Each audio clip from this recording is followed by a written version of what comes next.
Welcome to CSEB aspirants. ഇന്ന് നമ്മൾ discuss ചെയ്യുന്നത് കുറച്ച് ബാങ്കിങ്ങിൻ്റെ ക്വസ്റ്റ്യൻസ് ആണ് കേട്ടോ. പോയിന്റുകളായിട്ടാണ് നമ്മൾ ഡിസ്കസ് ചെയ്യുന്നത്. അപ്പോൾ നിങ്ങൾക്ക് അറിയാത്ത പോയിന്റുകളുണ്ടെങ്കിൽ നിങ്ങൾ എന്ത് ചെയ്യുക, വേഗം നോട്ട് ചെയ്ത് പഠിക്കുക കേട്ടോ. ഓക്കെ, കേസ് കാർഡ് ബാങ്കിനും JCAക്കും ഒക്കെ ഉപകാരപ്പെടുന്ന രീതിയിലുള്ള നല്ല ക്വസ്റ്റ്യൻസ് ആണ്, നല്ല പോയിന്റുകളാണ് കേട്ടോ. റെയർ ആയിട്ടുള്ള പോയിന്റ്, നമ്മൾ ശ്രദ്ധിക്കപ്പെടാത്ത, അല്ലെങ്കിൽ ചിലപ്പോൾ ചിലവരൊക്കെ ശ്രദ്ധിച്ചിട്ടുണ്ടാവും, എന്തായാലും ഒന്ന് നോട്ട് ചെയ്ത് പോകാം കേട്ടോ.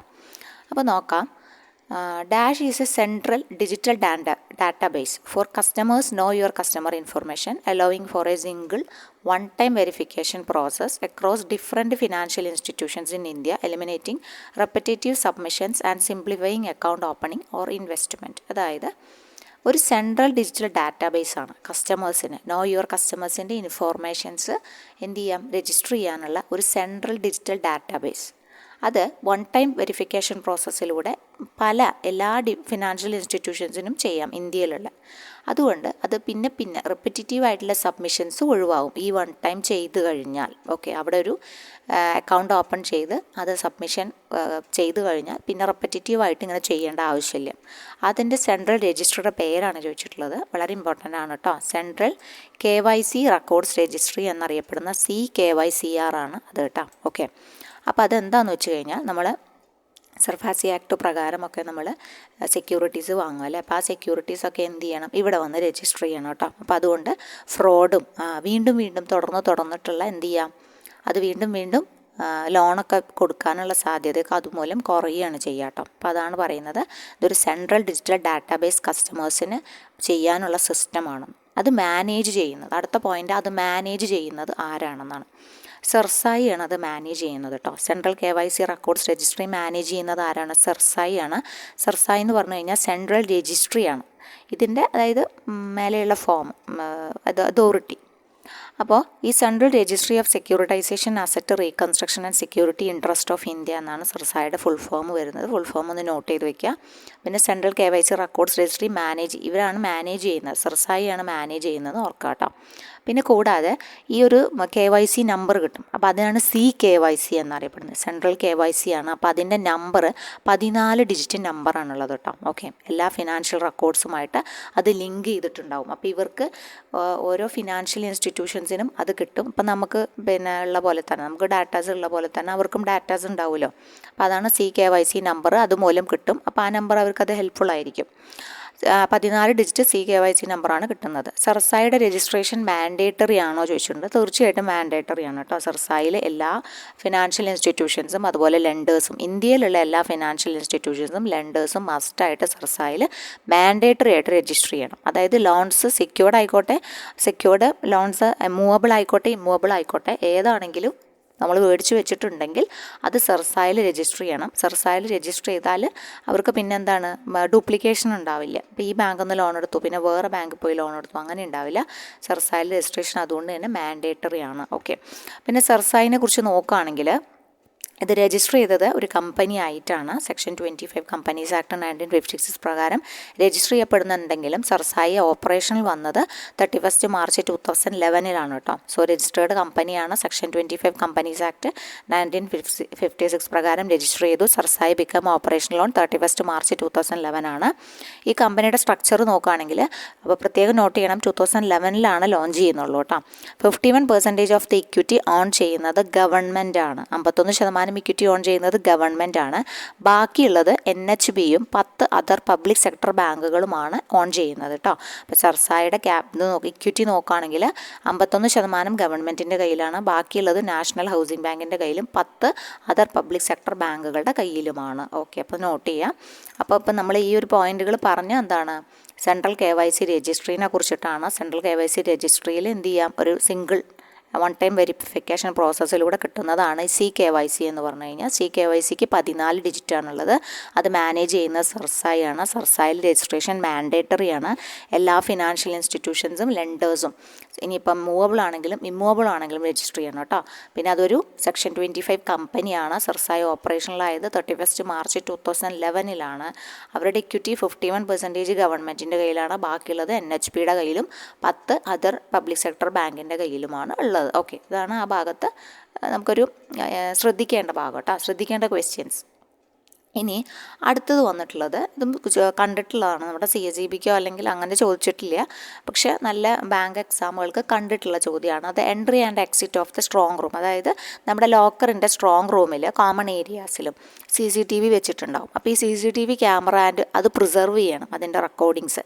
അത് നോട്ട് ലെസ് ദാൻ എത്ര ദിവസം വരെ റെക്കോർഡ് ചെയ്ത് സൂക്ഷിക്കണം എന്നാണ് ചോദിച്ചിട്ടുള്ളത്. 180 days ആണ് കേട്ടോ. നോട്ട് ലെസ് ദാൻ 180 days ആണ് എന്ത് ചെയ്യേണ്ടത്, ഈ സ്ട്രോങ് റൂമിലെ ഡാറ്റ, അതായത് ക്യാമറാസിൽ ഫൂട്ടേജ് അവരെടുത്ത് വയ്ക്കണം. ഇനി എന്തെങ്കിലും കംപ്ലയിൻറ്റ്, എന്തെങ്കിലും തർക്കം വരികയാണ്, ആരെങ്കിലും എൻ്റെ ലോക്കർ തുറന്നു എന്നൊക്കെ പറഞ്ഞിട്ട് വല്ല കംപ്ലയിൻറ്റ് എങ്ങാനും രജിസ്റ്റർ ചെയ്യുകയാണെങ്കിൽ ആ ഒരു കംപ്ലയിൻറ്റ് പ്രോസസ്സിങ് കഴിയുന്നത് വരെ ഇവർ സൂക്ഷിക്കണം. അത്രയേ ഉള്ളൂ കേട്ടോ. അപ്പോൾ 180 days, not less than 180 days ആണ് ഇവിടെ പറയുന്ന പീരീഡ് എന്ന് പറഞ്ഞാൽ. ഇനി അടുത്തത് NBFCയുമായി ബന്ധപ്പെട്ട കാര്യങ്ങളാണ് കേട്ടോ. NBFCs കനോട്ട് ആക്സെപ്റ്റ് ഡിമാൻഡ് ഡെപ്പോസിറ്റുകൾ NBFCs സ്വീകരിക്കുന്നില്ല, എന്നാൽ അവർക്ക് ടേം ഡെപ്പോസിറ്റുകൾ സ്വീകരിക്കാം. They may accept only term deposit where permitted. ആരാണ് അതിന് പെർമിഷൻ കൊടുക്കുന്നതെന്ന് വെച്ച് കഴിഞ്ഞാൽ RBI എന്നാണ്. RBI നിന്ന് പെർമിഷൻ കിട്ടിയാൽ മാത്രമേ അവർക്ക് എന്ത് ചെയ്യാൻ പാടുള്ളൂ, ഏത് ഡെപ്പോസിറ്റ്, ടേം ഡെപ്പോസിറ്റുകൾ സ്വീകരിക്കാൻ പറ്റുള്ളൂ കേട്ടോ. ടേം ഡെപ്പോസിറ്റുകൾ. So NBFCs cannot accept demand deposit. They may accept only term deposit where permitted. Permission granted by the RBI. NBFCs do not form part of the payment settlement system. ശരിയാണ്, കാരണം ഇവർ payment settlement സിസ്റ്റത്തിൻ്റെ ഭാഗമല്ല എന്ന് വേണമെങ്കിൽ പറയാം. They cannot issue checks drawn on themselves. അവർക്ക് check സ്വന്തമായിട്ട് ഇഷ്യൂ ചെയ്യാനൊന്നും കഴിയില്ല. ഡെപ്പോസിറ്റ്സ് വിത്ത് NBFCs DICGCയുടെ അണ്ടറിൽ കവേർഡ് അല്ല. സോ ആ പോയിന്റ് ഒന്ന് നോട്ട് ചെയ്ത് വെക്കാം കേട്ടോ. NBFCs cannot accept demand deposit. They may accept only term deposit if the RBI permission കിട്ടിയാൽ മാത്രം കേട്ടോ. NBFCs do not form part of the payment settlement സിസ്റ്റത്തിൻ്റെ ഭാഗമല്ല. ശരിയാണ്. They cannot issue cheques drawn on themselves. ശരിയാണ്. Deposits with NBFCs are not covered under deposit insurance and credit guarantee scheme. Next, ഇവർ term deposit കൊടുക്കുകയാണെങ്കിൽ തന്നെ അതിൻ്റെ minimum period 12 months, maximum period 60 months കേട്ടോ. Okay, 1 വർഷവും പിന്നെ എത്രയാ, 5 വർഷവുമാണ് പറയുന്നത് കേട്ടോ. 1 വർഷവും മാക്സിമം പീരീഡ് 5 വർഷവുമാണ് പറയുന്നത്. അപ്പോൾ ഇങ്ങനെ തന്നെ പഠിക്കണം. ഇങ്ങനെയാണ് കാണുന്നത്. 12 months ആൻഡ് 60 months എന്നാണ് കാണുന്നത്. സോ അങ്ങനെ തന്നെ പഠിച്ചോളൂ കേട്ടോ. ഇനി അടുത്തൊരു ക്വസ്റ്റ്യൻ വന്നിട്ടുള്ളത്, dash committee 1998 reports recommended the establishment of separate law for enforcement of security interest without the interruption of the court. So ഇവിടെ നോട്ട് ചെയ്യേണ്ട point, without the interruption of the court, കോടതിയുടെ ഇൻറ്ററപ്ഷൻ ഇല്ലാതെ തന്നെ ഒരു separate law security enforce ചെയ്യാൻ വേണ്ടിയിട്ട്, security interest നേടിയെടുക്കാൻ enforce ചെയ്യാൻ വേണ്ടിയിട്ട് കോർട്ടിൻ്റെ അനുമതി ഇല്ലാതെ തന്നെ ഒരു സെപ്പറേറ്റ് ലോ വേണം എന്ന് പറഞ്ഞ കമ്മിറ്റി ആരാണ് എന്ന് ചോദിച്ചാൽ കറക്റ്റായിട്ട് അന്ത്യാരുചിന കമ്മിറ്റിയാണ് അങ്ങനെ പറഞ്ഞിട്ടുള്ളത്. അതിൻ്റെ ഫലമായിട്ടാണ് എന്ത് നമ്മുടെ സർഫാസി ആക്ട് ഒക്കെ വന്നിട്ടുള്ളത് കേട്ടോ. അപ്പോൾ സർഫാസി ആക്ട് ആദ്യമേ പറഞ്ഞിട്ടുണ്ട്, നമ്മുടെ നരസിംഹം കമ്മിറ്റി പറഞ്ഞിട്ടുണ്ട്. സോ അങ്ങനെയും വരാം. ഓക്കെ, നരസിംഹം കമ്മിറ്റിയും വരാം. പക്ഷേ ഏറ്റവും കുറച്ചും കൂടി ജെന്യുവിനായിട്ട് നമ്മുടെ സർഫാസി ആക്റ്റൊക്കെ ആരാണ് റെക്കമെൻഡ് ചെയ്തത് എന്ന് ചോദിച്ചാൽ, ഏത് കമ്മിറ്റിയുടെ ശുപാർശ പ്രകാരമാണ് വന്നതെന്ന് ചോദിച്ചു കഴിഞ്ഞാൽ കുറച്ചും കൂടി ആപ്റ്റായിട്ടുള്ള ആൻസർ അന്ത്യാരുചിന കമ്മിറ്റി തന്നെയാണ്. ഈ നരസിംഹം നരസിംഹവും തന്നിട്ടുണ്ടെങ്കിൽ ആപ്റ്റ് അന്ത്യാരുചിന തന്നെയാണ് കേട്ടോ. പക്ഷേ 2 കൂട്ടരും ഇത് പറഞ്ഞിട്ടുണ്ട്. മറ്റൊരു സെപ്പറേറ്റ് സിസ്റ്റം വേണം എന്നാണ്, അതായത് സെപ്പറേറ്റ് ലോ കറക്റ്റായിട്ട് പറഞ്ഞിട്ടുണ്ട്. മറ്റേത് ഇങ്ങനെ ഒരു ഓവർ ഡ്യൂ ഉണ്ട്, സോ അത് എങ്ങനെയെങ്കിലും സോൾവ് ചെയ്യണം എന്നാണ് നരസിംഹം പറഞ്ഞിട്ടുള്ളത്. അപ്പോൾ പ്രത്യേകം നോക്കുക, അതായത് വിത്തൗട്ട് ദി ഇൻ്ററപ്ഷൻ, കോർട്ടിൻ്റെ ഇൻ്റർവ്യൂൻ ഇല്ലാതെ തന്നെ വേണം എന്ന് പറഞ്ഞിട്ടുള്ളത് അന്ത്യാരുചിന കമ്മിറ്റിയാണ് കേട്ടോ.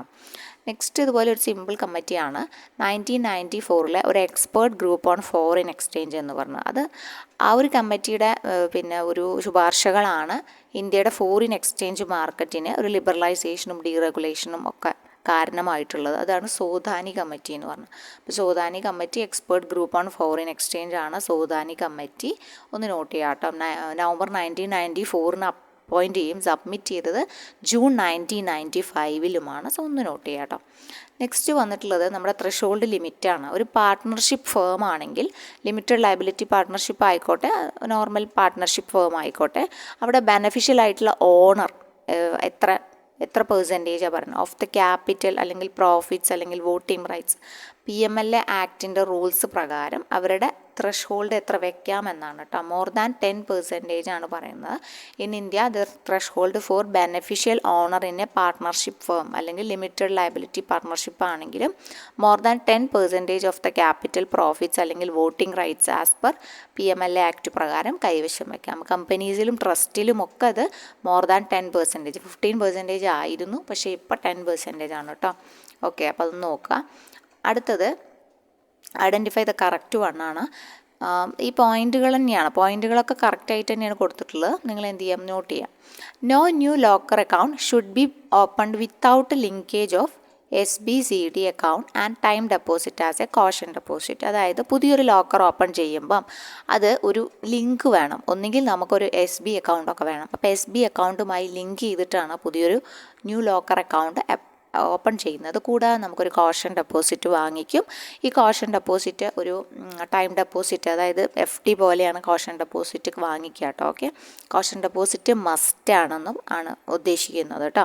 അപ്പം ന്യൂ ലോക്കർ ഓപ്പൺ ചെയ്യുമ്പം എന്താണ്, without linkage, opened without linkage of SBCD account. New locker open ചെയ്യുമ്പം നോർമലി ചെയ്യുന്നത് SBയിലോ CDയിലോ എന്ത് ചെയ്യും, ലിങ്ക് ചെയ്യും. പക്ഷേ ഈ ടൈം ഡെപ്പോസിറ്റ് കോഷൻ ഡെപ്പോസിറ്റിൻ്റെ കേസിൽ എന്ത് ചെയ്യാം, ഇതുമായിട്ടാണ് കണക്ട് ചെയ്യുന്നത്. ഈ ഒരു ടൈം ഡെപ്പോസിറ്റുമായിട്ടാണ് കണക്ട് ചെയ്യുന്നത്. അപ്പോൾ നമുക്കൊരു ലോക്കർ വേണമെങ്കിൽ നമ്മളോട് ആദ്യം അക്കൗണ്ട് തുടങ്ങും എന്നല്ല പറയുക, നമുക്കൊരു കോഷൻ ഡെപ്പോസിറ്റ് നെസസറി ആണെന്നാണ് പറയുന്നത്. അപ്പോൾ നോർമലി നമ്മളൊരു അക്കൗണ്ട് ഹോൾഡർ ആണെങ്കിൽ എന്ത് ചെയ്യാം, നമ്മുടെ SBസും CDസും കണക്ട് ചെയ്യാം.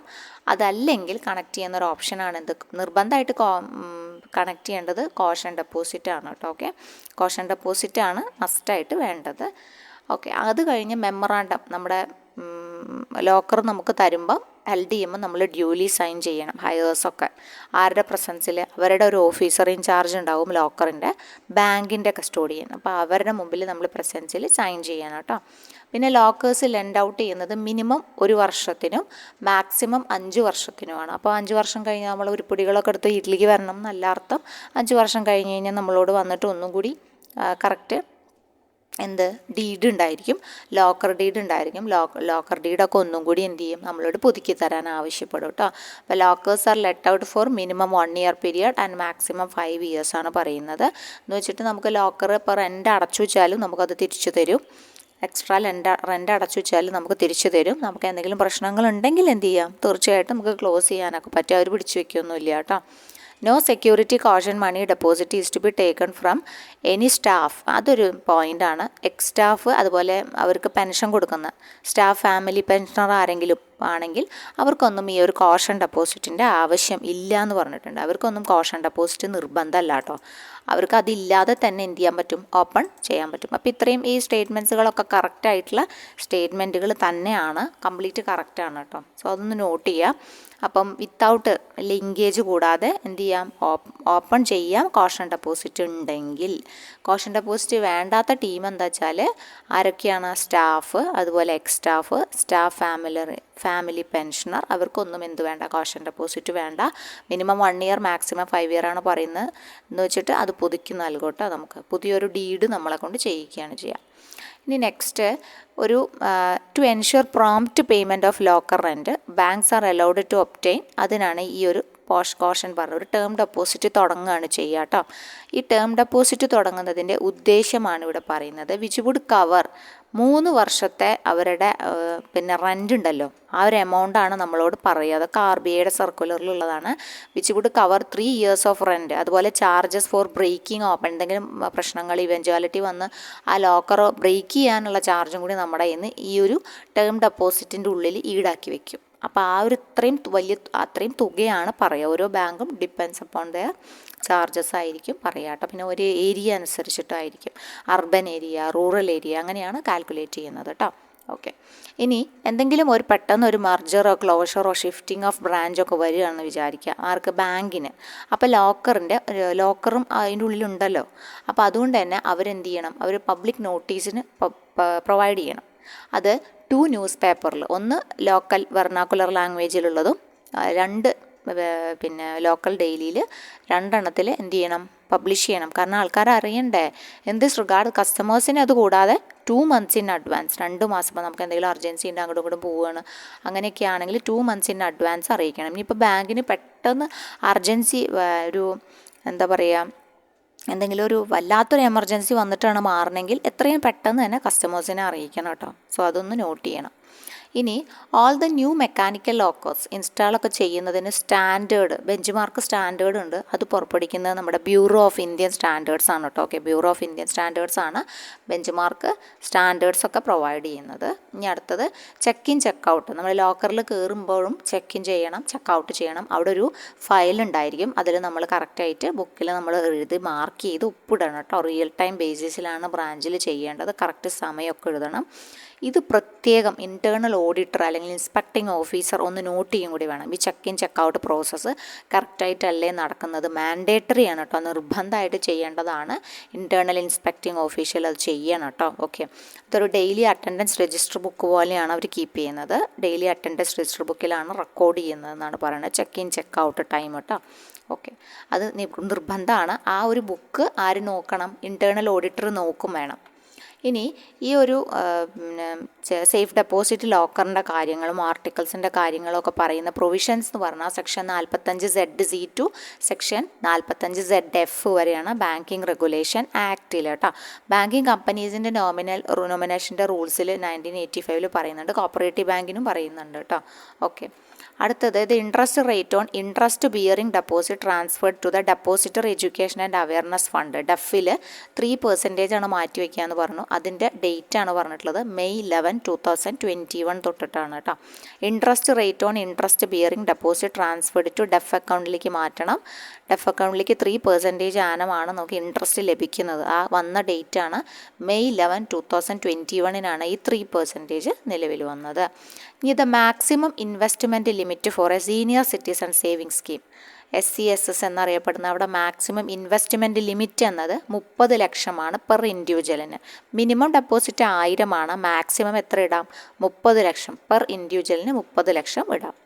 ഇനി what is the timeline for registering a charge with CERSAI after creating and equitable mortgage. സെർസായുടെ കാര്യം നമ്മൾ പറഞ്ഞു. ഇക്വിറ്റബിൾ മോർട്ടഗേജ് രജിസ്റ്റർ ചെയ്യേണ്ടത് 30 ദിവസത്തിനകമാണ് കേട്ടോ. വിത്തിൻ 30 days നമ്മൾ സെർസായിൽ കൊണ്ടുപോയിട്ട് എന്ത് ചെയ്യണം? രജിസ്റ്റർ ചെയ്യണം. അതാണ് ഇമ്പോർട്ടൻ്റ് ആണ്. സെർസായിൽ രജിസ്റ്റർ ചെയ്യേണ്ട സമയപരിധി വിത്തിൻ 30 days ആണ്. ഇനി അടുത്തത് what is the deadline for registering ഒരു ഡോക്യുമെൻറ്റ്, എന്തെങ്കിലും ഒരു ഡോക്യുമെൻറ്റ് നമ്മൾ ആധാരം രജിസ്റ്റർ ചെയ്യില്ലേ, അത് വില്ലല്ലാതെ except wills after its execution. വില്ലാണെങ്കിൽ വേറെ കേസാണ്. അപ്പോൾ വില്ലല്ലാത്ത ബാക്കിയുള്ള ഡോക്യുമെൻറ്റ് രജിസ്റ്റർ ചെയ്യേണ്ടതിൻ്റെ കാലാവധി ഡെഡ് ലൈൻ എന്ന് പറയുന്നത് 4 months ആണ്. രജിസ്ട്രേഷൻ ആക്ട് 1908 പറയുന്നുണ്ട് ഒരു ഡോക്യുമെൻറ്റ് രജിസ്റ്റർ ചെയ്യേണ്ടത് 4 months from the date of, അത് എക്സിക്യൂട്ട് ചെയ്ത് 4 മാസത്തിനകം എന്ത് ചെയ്യണം? രജിസ്റ്റർ ചെയ്യണം എന്നാണ് പറഞ്ഞത് കേട്ടോ. ഓക്കെ, ഇനിയിപ്പോൾ അത് എക്സ്പയർ ആയി കഴിഞ്ഞാൽ അഡീഷണൽ 4 months ഒക്കെ കൊടുക്കും. പക്ഷേ അതിന് കുറച്ച് കണ്ടീഷൻസ് ഒക്കെ ഉണ്ട് കേട്ടോ. ഓക്കെ, അപ്പോൾ വില്ലിന് എപ്പോൾ വേണമെങ്കിലും രജിസ്റ്റർ ചെയ്യാം, വിൽസ് ആണെങ്കിൽ എപ്പോൾ വേണമെങ്കിലും രജിസ്റ്റർ ചെയ്യാം. നെക്സ്റ്റ് സർഫാസി ആക്ട് കമൻസ് ചെയ്തതാണ്. സർഫാസി ആക്ട് കമൻസ് ചെയ്തത് 21 June 2002 എനാക്ട് ചെയ്തത് 17 December 2002 അതൊന്ന് ഓർത്ത് വെച്ചോളൂ. ഡേറ്റ് ഓർത്ത് വയ്ക്കുക. 21 June 2002 ആൻഡ് 17th December 2002. SARFAESI act applicable ആയത് കോപ്പറേറ്റീവ് ബാങ്കിന് അപ്ലിക്കബിൾ ആയത് 2003 തൊട്ട് തന്നെ അപ്ലിക്കബിൾ ആയിട്ടോ. SARFAESI act applicable to cooperative banks എന്ന് പറഞ്ഞാൽ 2003 ആണ്. ഇനി സർഫാസി ആക്ട് പ്രകാരം കവർ ചെയ്യാത്ത ലോണുകളുടെ കാര്യമാണ് പറയുന്നത്. അഗ്രികൾച്ചറൽ ലാൻഡ് കവർ ആവില്ല. അതുപോലെ 1 ലക്ഷത്തിന് താഴെ ലോണുള്ളതും സർഫാസി ആക്ട് കൂടി നമുക്ക് ഒന്നും ചെയ്യാൻ പറ്റില്ല. ഇനി 20% പ്രിൻസിപ്പൽ ഇൻട്രസ്റ്റ് ഔട്ട്സ്റ്റാൻഡിംഗ് ഉള്ളൂ. 80% അവർ അടച്ചു. പക്ഷെ ഇന്ന് 20% മാത്രമേ പ്രിൻസിപ്പളും ഇൻട്രസ്റ്റും ഔട്ട്സ്റ്റാൻഡിങ് ഉള്ളൂ എങ്കിൽ സർഫാസി ആക്റ്റുമായിട്ട് ബാങ്കിന് മുന്നോട്ട് പോകാൻ കഴിയില്ല. കാരണം അത്രയും അവർ അടച്ചില്ലേ. Outstanding loans on agricultural land നമ്മൾ പറഞ്ഞു, അതും പാടില്ല. Outstanding amount on credit card, അതുപോലെ എഡ്യൂക്കേഷൻ ലോൺ, അതും അവിടെ കിട്ടില്ല കേട്ടോ. ക്രെഡിറ്റ് കാർഡുമ്പിലും എഡ്യൂക്കേഷൻ ലോണിലും ഉള്ളതും സർഫാസി ആക്ട് മൂലം, സർഫാസി ആക്ട് വെച്ചാൽ without intervention of the court, കോർട്ടിൽ പോകാതെ തന്നെ ബാങ്കിന് പിടിച്ചെടുക്കാനുള്ള അവകാശം, പിടിച്ചടിച്ച് വിറ്റിട്ട് ആ തുക എടുക്കാൻ പറ്റും ബാങ്കിൽ പോവാതെ തന്നെ. ഇതൊക്കെ ബാങ്കിൽ പോകേണ്ട കേസസ് ആണ് കേട്ടോ. കിട്ടില്ല എന്നല്ല പറഞ്ഞു. ക്രെഡിറ്റ് കാർഡ് ഉണ്ടെങ്കിൽ ബാങ്കിൽ പോകണം, എഡ്യൂക്കേഷൻ ലോൺ ഉണ്ടെങ്കിൽ ബാങ്കിൽ പോകണം. അങ്ങനെയുള്ള റെസ്ട്രിക്ഷനാണ് പറയുന്നത്. അപ്പോൾ അഗ്രികൾച്ചറൽ ലാൻഡിന് പറ്റില്ല, ലോൺസ് ബിലോ 1 lakh പറ്റില്ല, 20% ഇനി അടയ്ക്കാനുള്ളൂ, 80% അടച്ചു അപ്പോൾ പറ്റില്ല. Outstanding loans on agricultural land പറ്റില്ല. Outstanding amount on credit card education loan പറ്റില്ല. ഇനി സർഫാസി ആക്ട് ആർക്കൊക്കെ അപ്ലൈ ചെയ്യാം എന്ന് ചോദിച്ചാൽ പബ്ലിക് സെക്ടർ ബാങ്കുകൾക്ക്, പ്രൈവറ്റ് സെക്ടർ ബാങ്കുകൾക്ക് പറ്റും, foreign banks operating in India, cooperative banks including multi state cooperative societies ഒക്കെ പറ്റും കേട്ടോ. ഫിനാൻഷ്യൽ ഇൻസ്റ്റിറ്റ്യൂഷൻസ്, അസറ്റ് റീകൺസ്ട്രക്ഷൻ കമ്പനീസിന് പറ്റും. NBFCs പറയുന്നത് 10 കോടിക്കോ അതിന് മുകളിലുള്ള NBFCക്ക് മാത്രമേ പറ്റുള്ളൂ. 100 കോടി 10 കോടിയല്ല, 100 കോടിക്ക് മുകളിലുള്ള NBFCക്ക് മാത്രമേ പറ്റുള്ളൂ. മിനിമം അതാണ് പറയുന്നത് കേട്ടോ, അതാണ് പറയുന്നത് എന്ത് NBFCയുടെ കാര്യം. അപ്പോൾ ഇത്രയും ആൾക്കാർക്ക് പറ്റുമെന്നാണ് പറഞ്ഞത്. സർഫാസി ആക്ട് അപ്ലൈ ചെയ്യാമെന്നാണ് പറഞ്ഞത്. സർഫാസി ആക്ട് അപ്ലൈ ചെയ്യേണ്ടത് ആർക്കൊക്കെയാണ്? Public sector bank, private sector bank, foreign banks operating in India, cooperative banks, primary cooperative ബാങ്ക്സിനും പറ്റും, മൾട്ടി സ്റ്റേറ്റിനും പറ്റും. ഫിനാൻഷ്യൽ ഇൻസ്റ്റിറ്റ്യൂഷൻസ് ആണെങ്കിൽ അസറ്റ് റീകൺസ്ട്രക്ഷൻ കമ്പനീസിനും, അതുപോലെ NBFCക്ക് 100 കോടിക്ക് മുകളിലുള്ളവർക്കും പറ്റും കേട്ടോ. സർഫാസി ആക്ടിൻ്റെ സെക്ഷൻ പറയുകയാണെങ്കിൽ സെൻട്രൽ രജിസ്ട്രി നമ്മൾ പറഞ്ഞു അല്ലേ. സെൻട്രൽ രജിസ്ട്രി ഏത് സെക്ഷനാണെന്ന് വെച്ചാൽ സർഫാസി ആക്ടിൻ്റെ 20 മുതൽ 26A വരെയുള്ളത് നമ്മുടെ ഈ സെൻട്രൽ രജിസ്ട്രിയെ ബന്ധപ്പെട്ട സെക്ഷനാണ് കേട്ടോ. സെക്ഷൻ 20 to 26A ആണ് സർഫാസി ആക്ടിലെ സെൻട്രൽ രജിസ്ട്രിയുമായി ബന്ധപ്പെട്ടുള്ളത്. സർഫാസി ആക്ടിൽ സെക്ഷൻ നോക്കുകയാണെങ്കിൽ 42 സെക്ഷനുകളും 6 ചാപ്റ്ററുകളുമാണുള്ളത്. 42 സെക്ഷൻ ഉണ്ട്, 6 ചാപ്റ്റർ ഉണ്ട്. സെക്ഷൻ പറയുന്നത് 20-26 പറയുന്നത് 20-26 പറയുന്നത് സെൻട്രൽ രജിസ്ട്രിയുമായി ബന്ധപ്പെട്ട കാര്യങ്ങളാണ്. ഇനി അടുത്തത്, when A loan become NPI, bank can enforce security after giving -days notice.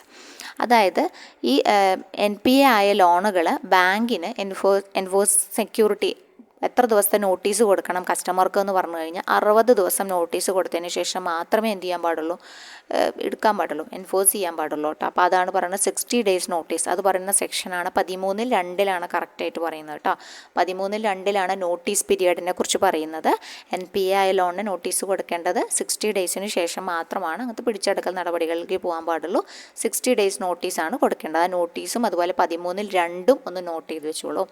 അടുത്ത സെക്ഷൻ വരുന്നത് section dash of the SARFAESI act 2002 titled application against recovered secured debts allow any person including borrowers agreed. സിമ്പിളായിട്ട് പറയുകയാണെങ്കിൽ SARFAESI act 2002 പറയുന്നത് section 17 പറയുന്നത്. Section 17 ഇങ്ങനെ പിടിച്ചെടുത്തു എന്ന് വിചാരിക്കാം നമ്മുടെ ഒരു മുതൽ. അപ്പോൾ നമുക്കത് ചാലഞ്ച് ചെയ്യാൻ പറ്റും. ഓക്കെ, ഒരു പെറ്റീഷൻ ഫയൽ ചെയ്യാൻ പറ്റും. ആ പെറ്റീഷൻ ഫയൽ ചെയ്യേണ്ടത് ഡെറ്റ് റിക്കവറി ട്രിബ്യൂണൽ DRTയിലാണ് കേട്ടോ. അപ്പോൾ 3 പോയിൻ്റാണ് ഇവിടെ ഓർക്കേണ്ടത്. നമുക്ക് ഇങ്ങനെ പിടിച്ചെടുത്തു ബാങ്ക് നമ്മുടെ വസ്തു, അങ്ങനെയാണെങ്കിൽ നമുക്ക് പെറ്റീഷൻ ഫയൽ ചെയ്യേണ്ടത് എവിടെയാണ്?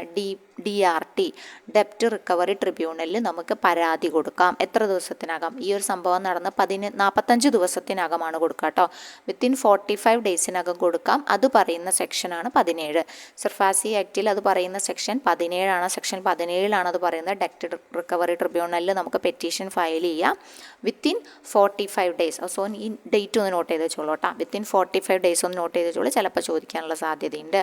45 ഡേയ്സിനകമാണ് എന്ത് ചെയ്യുക, നമ്മൾ കൊടുക്കുക, ചാലഞ്ച് ചെയ്യുക. എന്തിനാണ് ചാലഞ്ച് ചെയ്യുന്നത്? 13-4 ചാലഞ്ച് ചെയ്യണം. 13-4 എന്ന് പറഞ്ഞാൽ അപ്പം നമ്മൾ നേരത്തെ നോട്ടീസ് പ്രകാരം പിടിച്ചെടുക്കുന്ന ആ ഒരു പ്രൊസീജിയറിൽ പെടുന്നതാണ് കേട്ടോ. ഇനി if the borrower fails to comply with നോട്ടീസിൽ കംപ്ലൈ ചെയ്ത ആൾ കൊടുത്തു, പക്ഷേ ആൾ ഫെയിൽ ചെയ്തു, അങ്ങനെയാണെങ്കിൽ നമ്മളിപ്പോൾ പറഞ്ഞില്ലേ 13-4 എന്താന്ന്?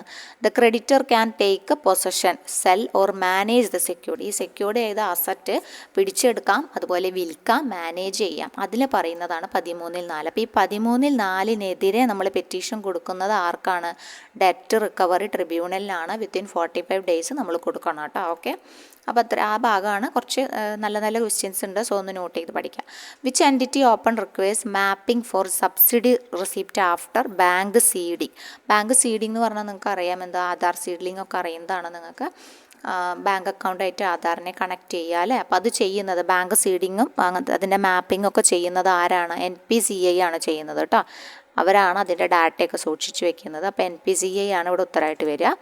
നെക്സ്റ്റ്, ഈ recovery of debt and bankruptcy act ഉണ്ട്, 1993.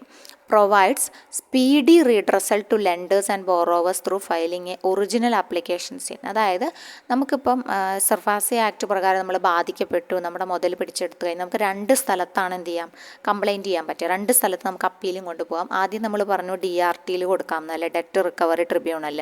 അപ്പോൾ ഡെറ്റ് റിക്കവറി ട്രിബ്യൂണൽ നമ്മൾ 45 ദിവസത്തിനകം കൊടുത്തു. അവിടുന്ന് രക്ഷയില്ല, നമുക്ക് നല്ലൊരു വിധി കിട്ടിയില്ലെങ്കിൽ നമുക്ക് അടുത്ത നെക്സ്റ്റ് അപ്പലേറ്റ് അതോറിറ്റി ആയിട്ടുള്ള ഡെപ്റ്റ്സ് റിക്കവറി അപ്പലേറ്റ് ട്രിബ്യൂണൽ DRATയിൽ പോവാം കേട്ടോ. ആദ്യം DRT പിന്നെ DRAT അങ്ങനെയാണ് നടക്കുന്നത്. അപ്പോൾ ഈ DRT ഒരു ക്വാസി ജുഡീഷ്യൽ ബോഡിയാണ്. സോ അതൊന്ന് നോട്ട് ചെയ്യുക. DRT ഒരു ക്വാസി ജുഡീഷ്യൽ ബോഡിയാണ് എന്ന് നോട്ട് ചെയ്യുക കേട്ടോ. DRT ഒരു ക്വാസി ജുഡീഷ്യൽ ബോഡിയാണ്.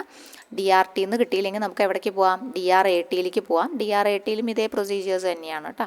The securitisation and reconstruction of financial asset and enforcement of security interest act 2002 provides access to banks and financial institutions covered under the act for recovery of secured debts from the borrower without the intervention of the court at the first stage. അങ്ങനെയാണല്ലോ പിടിച്ചെടുക്കുന്നത്. Without the intervention of the കോർട്ടാണ് ഈ ഒരു SARFAESI ആക്റ്റിലെ ഏറ്റവും important ആയിട്ടുള്ള ഒരു advantage എന്ന് പറഞ്ഞു കഴിഞ്ഞാൽ അല്ലേ.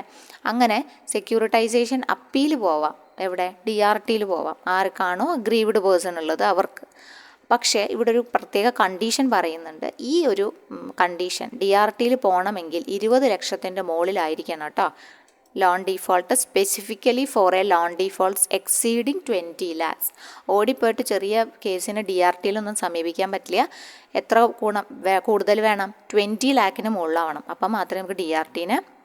അപ്പോൾ ചെറിയ കാര്യങ്ങളല്ല, കുറച്ച് വലിയ കാര്യങ്ങളാണ് ഇവിടെ ഉദ്ദേശിക്കുന്നത് കേട്ടോ. നമുക്ക് 39 DRTകളും 5 DRATകളുമാണ് ഉള്ളത്. ഇതൊക്കെ ഒരു സിംഗിൾ മെമ്പർ ട്രിബ്യൂണലാണ് കേട്ടോ. നമ്മുടെ ഓംബുഡ്സ്മാനെയൊക്കെ പോലെ ഉള്ള സിംഗിൾ മെമ്പർ ട്രിബ്യൂണലാണ് ഇവർ വർക്ക് ചെയ്യുന്നത്. ഇവർക്കൊരു പ്രിസൈഡിങ് ഓഫീസറാണ് ഉണ്ടായിരിക്കുക കേട്ടോ. പ്രിസൈഡിങ് ഓഫീസറാണ് ഉണ്ടായിരിക്കുക. ഇനി അഗ്രീവ്ഡ് പാർട്ടി നമ്മൾ പറഞ്ഞു DRTയിലേക്ക് പോകണമെങ്കിൽ 45 ദിവസമാണ് ഫയൽ ചെയ്യേണ്ടത്. DRTയിൽ നിന്നും DRATയിലേക്ക് പോകണമെങ്കിൽ 30 ദിവസമാണ് പറയണത്. ഒന്ന് നോട്ട് ചെയ്ത് വെച്ചോളൂ കേട്ടോ. അതായത് DRATക്ക് പോകണമെങ്കിൽ എത്ര ദിവസം, 30 ദിവസമാണ് പറയുന്നത്. ഓക്കെ. ഇനി അടുത്തത് വേറൊരു കൺസെപ്റ്റാണ് മ്യൂൾ അക്കൗണ്ട്. നിങ്ങൾ മ്യൂൾ അക്കൗണ്ട് കേട്ടിട്ടുണ്ടോ എന്ന് അറിയില്ല, ഒന്ന് നോട്ട് ചെയ്ത് വെച്ച് പോയിക്കോളൂ കേട്ടോ. എന്താണ് മ്യൂൾ അക്കൗണ്ട് എന്ന് പറഞ്ഞാൽ കട്ട പണം ഇപ്പം നമ്മുടെ അക്കൗണ്ടിൽ ഇടുക. അപ്പോൾ ഈ സ്റ്റുഡൻസിനൊക്കെയാണ് അങ്ങനെ യൂസ് ചെയ്യുന്നത്. ആരുടെയെങ്കിലും നിന്ന് മോഷ്ടിച്ചെടുത്ത അല്ലെങ്കിൽ എന്തെങ്കിലുമൊക്കെ ഇത് പ്രകാരം മോഷ്ടിച്ചെടുത്ത പണം സ്കാമേഴ്സ് ഒരു സ്റ്റോളൻ മണി അല്ലെങ്കിൽ മ്യൂൾ മണി എന്നാണ് അതിന് പറയാം, മണി മ്യൂൾ, അതിനെ നമ്മളെ അക്കൗണ്ടിൽ ഓതറൈസേഷൻ ഇല്ലാതെയാണ് ഇടുന്നത് കേട്ടോ. അതിന് പറയുന്നതാണ് മ്യൂൾ അക്കൗണ്ട് എന്ന് പറഞ്ഞാൽ. അപ്പം a mule account is a bank account used by scammers to move stolen money. അതാണ് സ്റ്റോളൻ മണി സൂക്ഷിക്കാനുള്ള ഒരിടം കണ്ടെത്തണം അവരും.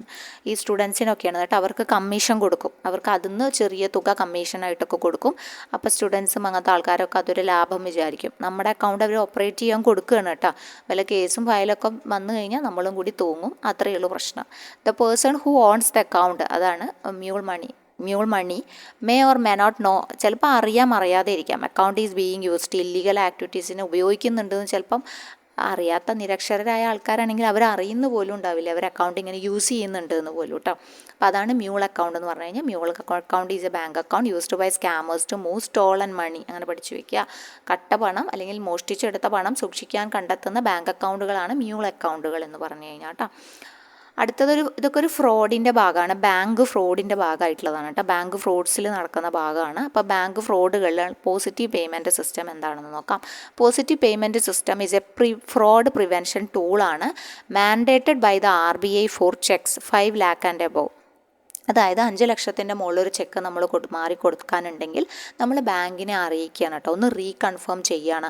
അതിൻ്റെ അക്കൗണ്ട് നമ്പർ, എൻ്റെ അക്കൗണ്ട് നമ്പർ ഇതാണ്, എൻ്റെ ചെക്ക് നമ്പർ ഇതാണ്, അതിപ്പോൾ വരും, പേയ്ഡ് നെയിം ഇതാണ് എന്നൊക്കെ പറഞ്ഞിട്ട് ഒന്നുകിൽ മൊബൈൽ ആപ്പ് വഴിയോ നെറ്റ് ബാങ്കിങ് വഴിയോ SMS വാട്സപ്പോ ഏതെങ്കിലും വഴി നമ്മൾ ബാങ്കിനെ ഒന്ന് അറിയിക്കുന്നു, അത്രയേ ഉള്ളൂ. അത് പറയുന്നത് വലിയ എമൗണ്ടുകൾക്കാണ്. 50,000 രൂപ ഓപ്ഷണലാണ്. 50,000 രൂപയുടെ ചെക്ക് തൊട്ട് തുടങ്ങാം. 50,000 രൂപ ഓപ്ഷണലാണ്. 5 ലക്ഷമാണ് എന്ത് മാൻഡേറ്ററി പറഞ്ഞിട്ടുള്ളത്. 5 ലക്ഷത്തിൻ്റെ മുകളിൽ ചെക്കുകൾ കൊടുക്കുമ്പോൾ ബാങ്കിനെ അറിയിക്കണം എന്ന് പറഞ്ഞിട്ട് ഫ്രോഡ് ഡിറ്റക്റ്റ് ചെയ്യാനുള്ളൊരു സിസ്റ്റമാണ് പോസിറ്റീവ് പേ സിസ്റ്റം എന്നത്. ഒന്ന് നോട്ട് ചെയ്ത് വെക്കാം കേട്ടോ. അപ്പോൾ അതിൽ ഈ ഡീറ്റെയിൽസ് കൊടുക്കുമ്പോൾ തന്നെ അവർക്ക് ആ ചെക്ക് വരുമ്പോൾ പെട്ടെന്ന് പേയിനെ ഐഡൻറ്റിഫൈ ചെയ്യാനും കൊടുക്കാനും സാധിക്കും. ഒന്ന് റീകൺഫേം ചെയ്യാണ്. Okay. Next, which model is often used for detecting fraudulent credit card transactions കണ്ടെത്താൻ വേണ്ടിയിട്ടുള്ള ഒരു മോഡൽ അതാണ് റാൻഡം ഫോറസ്റ്റ് എന്നറിയപ്പെടും കേട്ടോ. റാൻഡം ഫോറസ്റ്റ് എന്നാണ് അറിയപ്പെടുക. ഒന്ന് നോട്ട് ചെയ്ത് വയ്ക്കുക, റാൻഡം ഫോറസ്റ്റ്. നെക്സ്റ്റ് എന്താണ് പോസിറ്റീവ് പേയ്മെൻറ്റ് സിസ്റ്റം? നമ്മൾ പറഞ്ഞു പോസിറ്റീവ് പേ സിസ്റ്റം എന്ന് പറഞ്ഞാൽ reconfirming large value cheque details ഒന്ന് റീകൺഫേം ചെയ്ത് വെക്കാം. അതാണ് പോസിറ്റീവ് പേ സിസ്റ്റം എന്നതുകൊണ്ട് ഉദ്ദേശിക്കുന്നത്. What is the purpose of device fingerprinting? എന്താണ് device fingerprinting? Device fingerprinting എന്ന് പറഞ്ഞു കഴിഞ്ഞാൽ detect recurring fraud from the same device. അപ്പോൾ നിങ്ങൾ ബാക്കിയുള്ള ഓപ്ഷൻസൊക്കെ ഒന്ന് വായിച്ച് നോക്കിക്കോളൂ കേട്ടോ. നിങ്ങൾ സമയം കളയുന്നില്ല, അതുകൊണ്ടാണ് നമ്മളത് വായിക്കാത്തത്. What is the purpose of device fingerprinting എന്ന് പറഞ്ഞാൽ detect recurring fraud from the same device. Next പറഞ്ഞിട്ടുള്ളത് ഫ്രോഡ് ട്രയാങ്കിൾ ആണ്. ഫ്രോഡ് ട്രയാങ്കിൾ നമ്മൾ ചോദിച്ചിട്ടുള്ളതാണ്. പ്രഷർ, റാഷണലൈസേഷൻ ആൻഡ് ഓപ്പർച്യൂണിറ്റി, ഇതാണ് ഫ്രോഡ് ട്രയാങ്കിളിന് വരുന്നത് കേട്ടോ. ഓക്കെ, അതും ബാങ്ക് ഫ്രോഡാണ്. Pressure, rationalisation, opportunity. ഓക്കെ, ഇനി മണി മ്യൂൾ. മണി മ്യൂൾ നമ്മൾ പറഞ്ഞു പേഴ്സൺസ് ട്രാൻസ്ഫറിങ് സ്റ്റോളൻ മണി അല്ലേ, കട്ടപ്പണം ട്രാൻസ്ഫർ ചെയ്യുന്നതിനാണ് മണി മ്യൂൾ എന്ന് പറയുക. ഇനി അടൽ പെൻഷൻ യോജന എന്താണെന്നാണ് ചോദിച്ചിട്ടുള്ളത്. സോഷ്യൽ സെക്യൂരിറ്റിയുടെ ഭാഗമായിട്ടുള്ള ഒരു അടൽ പെൻഷൻ യോജനയാണ്. അത് fixed pension is paid on attaining age of 60 years അല്ലേ. 60 yearsന് മേലെ ആകുമ്പോൾ നമുക്കൊരു പെൻഷൻ കിട്ടാൻ വേണ്ടിയിട്ട് നമ്മൾ തുടങ്ങുന്നതാണ് അടൽ പെൻഷൻ യോജന എന്ന് പറഞ്ഞാൽ. ഇഫ് ലോക്കർ റെൻറ്റ് നമ്മൾ കൊടുത്തില്ല എന്ന് വിചാരിക്കുക, ബാങ്ക് എന്താ ചെയ്യുക? ബാങ്ക് ലോക്കർ സീൽ ചെയ്യോ, സ്റ്റോപ്പ് ഓപ്പറേഷൻ ചെയ്യോ, ബ്രേക്ക് ചെയ്യോ, അത് എല്ലാം ചെയ്യുമോ? എല്ലാം ചെയ്യില്ല.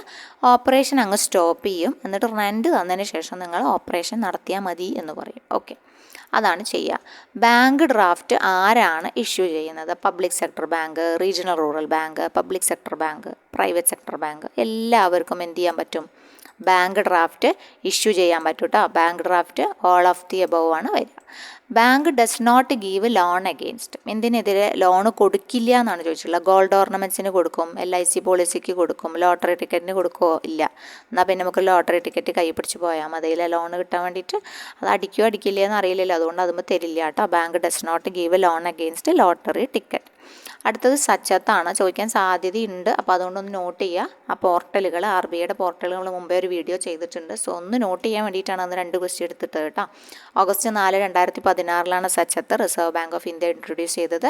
ഇത് ഇൻഡിവിജ്വൽസിന് ഫയൽ കംപ്ലയിൻറ്റ് ചെയ്യാൻ, ഫിനാൻഷ്യൽ ഫ്രോഡുകൾക്കും സ്കാമുകൾക്കും എതിരെ ഫയൽ ചെയ്യാനുള്ള ഇൻഡിവിജ്വൽസിനുള്ള ഒരു പോർട്ടലാണ് കേട്ടോ. സോ അതൊന്ന് നോട്ട് ചെയ്യുക. സച്ചത്ത് വർഷമെങ്കിലും പഠിക്കുക, 2016 പഠിക്കുക. എന്തിനാന്ന് പഠിക്കുക? ഫിനാൻഷ്യൽ ഫ്രോഡ് ആൻഡ് സ്കാംസ് റിപ്പോർട്ടിന്. അടുത്തത് കുബേർ ആണ്. കുബേർ ഇമ്പോർട്ടൻ്റ് ആണ്. റിസർവ് ബാങ്ക് ഓഫ് ഇന്ത്യയുടെ കോർ ബാങ്കിങ് സൊല്യൂഷൻ ആണ് കുബേർ. കുബേർ 2025 മാൻഡേറ്ററി ആക്കിയിട്ടുണ്ട്. സോ അതുകൊണ്ടാണ് അതൊന്നും കൂടി ഓർക്കാൻ വേണ്ടി പറയണത് കേട്ടോ. പിന്നെ SBIയുടെ ഒരു വുമൺ എൻ്റർപ്രണേഴ്സിന് വേണ്ടിയിട്ട് ലോഞ്ച് ചെയ്തിട്ടുള്ള ഒരു ലോ കൊളാട്രൽ ഫ്രീ ലോൺ ഫെസിലിറ്റിയാണ് അസ്മിത എന്ന് പറയുന്നത്. അസ്മിത. സോ SBIയുടെയാണ് അസ്മിത കേട്ടോ. ഒന്ന് നോട്ട് ചെയ്യുക. കൊളാട്രൽ ഫ്രീ ലോണാണ് കേട്ടോ. കൊളാട്രൽ ഫ്രീ ലോൺസ് ആണ്. സ്പെസിഫിക്കലി ആർക്കാണ്? വുമൺസിനാണ് കേട്ടോ. MSME ഒക്കെ ലീഡ് ചെയ്യുന്ന വുമൺസിനുള്ളതാണ് കേട്ടോ. പിന്നെ നാരി ശക്തി എന്ന് പറഞ്ഞിട്ട് അവർക്കൊരു പ്ലാറ്റിനം ഡെബിറ്റ് കാർഡ് ഉണ്ട്. SBIയുടെ തന്നെയാണ് കേട്ടോ. ഒന്ന് നോട്ട് ചെയ്യുക കേട്ടോ. ഓക്കെ, പിന്നെ സ്കോർസ് എന്ന് പറഞ്ഞിട്ടൊരു പോർട്ടൽ അവൈലബിൾ ആണ്. അത് സെബിയുടെ പോർട്ടലാണ് കേട്ടോ. സ്കോർസ് എന്ന് പറഞ്ഞിട്ടുള്ളത് സെബിയുടെ പോർട്ടലാണ്. ചോദിച്ച് കണ്ടിട്ടില്ല, പക്ഷേ ചോദിക്കാൻ സാധ്യതയുണ്ട്, അതുകൊണ്ടൊന്ന് നോട്ട് ചെയ്തോളൂ. സെബിയുടെ പോർട്ടലാണ് സ്കോർസ് എന്ന് പറഞ്ഞിട്ടുള്ളത്. സോ ഒന്ന് നോട്ട് ചെയ്തോളൂ കേട്ടോ. അപ്പോൾ അതും ഇമ്പോർട്ടൻ്റ് ആണ്. May 2025 ഒരു ഓൺലൈൻ പ്ലാറ്റ്ഫോമാണ്. സ്കോർസിൻ്റെ ഫുൾ ഫോം പറയുകയാണെങ്കിൽ സെബി കംപ്ലൈൻസ് റിഡ്രസ് സിസ്റ്റം എന്നാണ്. Online platform launched by SEBI ആണ്. സോ ഒന്ന് നോട്ട് ചെയ്തോളൂ കേട്ടോ. അപ്പോൾ എത്രയാണ് നമ്മളിപ്പം ഒരു 50 പോയിൻറ്റുകളാണ് നമ്മളിവിടെ എന്ത് ചെയ്തത്, ഒരു ജസ്റ്റ് നിങ്ങൾക്ക് ഒന്ന് റിഫ്രഷ് ചെയ്ത് പോവാട്ടോ. എക്സാമിന് ചോദിച്ചാൽ നമുക്ക് വ്യക്തമായിട്ട് പഠിച്ചിട്ട് പോവാട്ടോ. പോയിൻറ്റുകൾ ഏതെങ്കിലും എക്സാമിന് നമുക്ക് ഉപകാരപ്പെടുന്ന പോയിൻറ്റുകളാണ് നമ്മൾ ഡിസ്കസ് ചെയ്തിട്ടുള്ളത്. സോ ഇമ്പോർട്ടൻ്റ് ആയിട്ടുള്ള പോയിൻറ്റുകളാണ്. സോ നന്നായി പഠിച്ചിട്ട് പോവാം. പിന്നെ നോട്ട് നമ്മളവിടെ നമ്മുടെ ഗ്രൂപ്പിൽ പ്രൊവൈഡ് ചെയ്യാം കേട്ടോ. വായിച്ചോളൂ കേട്ടോ. Okay, thank you.